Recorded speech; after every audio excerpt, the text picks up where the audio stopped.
জানিয়ে দিব আজকের বাংলার চাঞ্চল্যকর সংবাদ। শুরুতেই সংবাদ শিরোনাম। যতই করুক ষড়যন্ত্র, তারেকের হাত ধরেই ফিরবেন হাসিনা, থাকছে প্রতিবেদনে।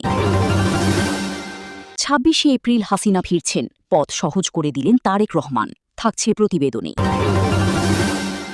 বিএনপির চক্রান্ত ফাঁস, দাম বাড়াতেই তিল ছাড়ছিল না সরকার, থাকছে প্রতিবেদনে। জনগণের দাবিতে বেড়েছে জ্বালানি তেলের দাম, রিজভি, থাকছে প্রতিবেদনে। গোপালগঞ্জে বিএনপি টিকিট পেতে আওয়ামী লীগ নেত্রীর দৌড়ঝাঁপ, থাকছে প্রতিবেদনে। শেখ হাসিনা ও তারেকের গোপন বৈঠক ফাঁস, থাকছে প্রতিবেদনে। এতক্ষণ শুনতেছিলেন সংবাদ শিরোনাম, এখন বিস্তারিত। যতই করুক ষড়যন্ত্র, তারেকের হাত ধরেই ফিরবেন হাসিনা। বাংলাদেশের ত্রয়োদশ জাতীয় সংসদ নির্বাচনে বিএনপি নিরঙ্কুশ সংখ্যাগরিষ্ঠতা অর্জন করেছে। জামায়াত একক বৃহত্তম দল হিসেবে আত্মপ্রকাশ করেছে।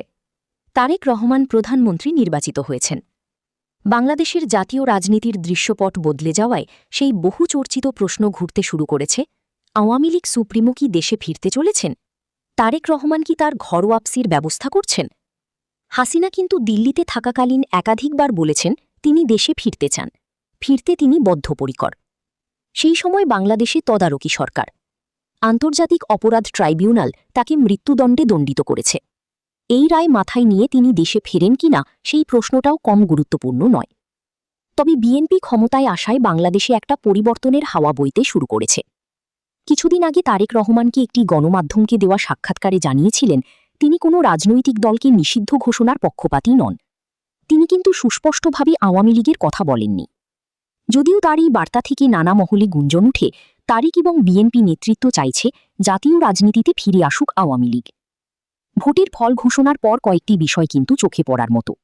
দেশের বিভিন্ন প্রান্তে বন্ধ থাকা আওয়ামী লীগের দফতর একের পর এক খুলতে শুরু করে। কোনো কোনো প্রান্ত থেকে অবশ্য বাধা দেওয়ার খবর এসেছিল।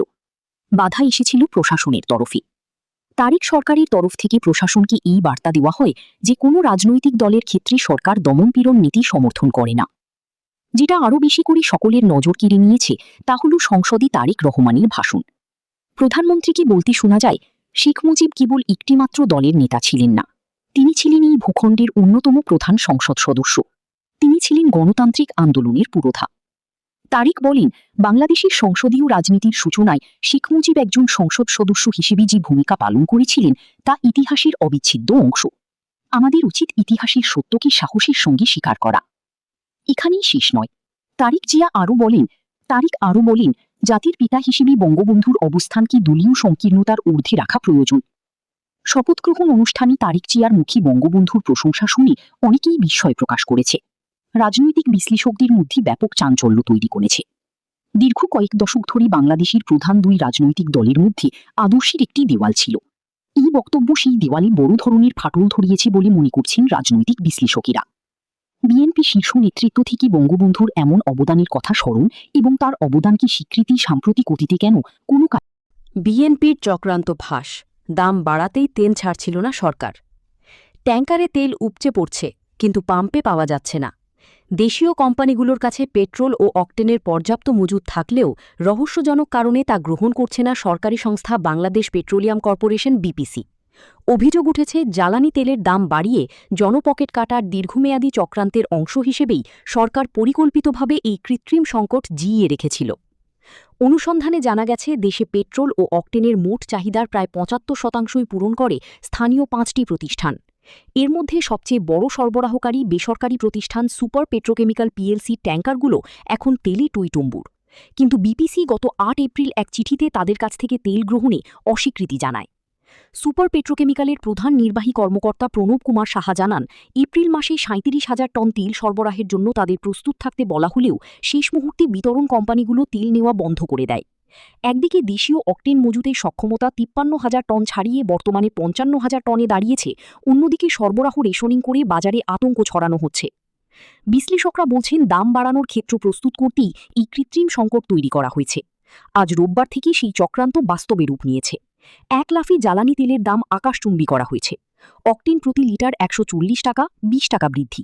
পেট্রোল প্রতি লিটার ১৩৫ টাকা, ১৯ টাকা বৃদ্ধি। ডিজেল প্রতি লিটার ১১৫ টাকা, ১৫ টাকা বৃদ্ধি। জ্বালানি তেলের পাশাপাশি এলপিজি গ্যাসের দামও এপ্রিল মাসে দ্বিতীয় দফায় বাড়ানো হয়েছে। 12 কেজি সিলিন্ডারের দাম এখন 1940 টাকা, যা গত মাসের তুলনায় 599 টাকা বেশি। তেলের দাম বাড়ানোর 24 ঘন্টা পার হতে না হতেই পরিবহন খাতের সিন্ডিকেটগুলো সক্রিয় হয়ে উঠেছে। বাস মালিক সমিতি ঢাকা ও চট্টগ্রামে ভাড়ায় 64% এবং দূরপাল্লার বাসে 37% বৃদ্ধির দাবি তুলেছে। লঞ্চের ভাড়াও 36 থেকে 42% বাড়ানোর প্রস্তাব দেওয়া হয়েছে। আজ সন্ধ্যায় ভাড়া নির্ধারণ কমিটির বৈঠকে এই জনবিরোধী সিদ্ধান্ত চূড়ান্ত হওয়ার কথা রয়েছে। অভিযোগ উঠেছে, দেশে পেট্রোল ও অকটেনের পর্যাপ্ত মজুদ থাকা সত্ত্বেও মধ্যপ্রাচ্যের যুদ্ধের অজুহাত দেখিয়ে আন্তর্জাতিক সংস্থাগুলো থেকে $2 বিলিয়ন, প্রায় 24,000 কোটি টাকা ঋণ নিতে মরিয়া হয়ে উঠেছে বিএনপি সরকার। রাজনৈতিক বিশ্লেষকদের মতে এটি আসলে লুটপাটের নতুন প্রজেক্ট। কৃত্রিম সংকট দেখিয়ে এই বিশাল ঋণের বোঝা জনগণের উপর চাপিয়ে দেওয়ার নীল নকশা করা হচ্ছে।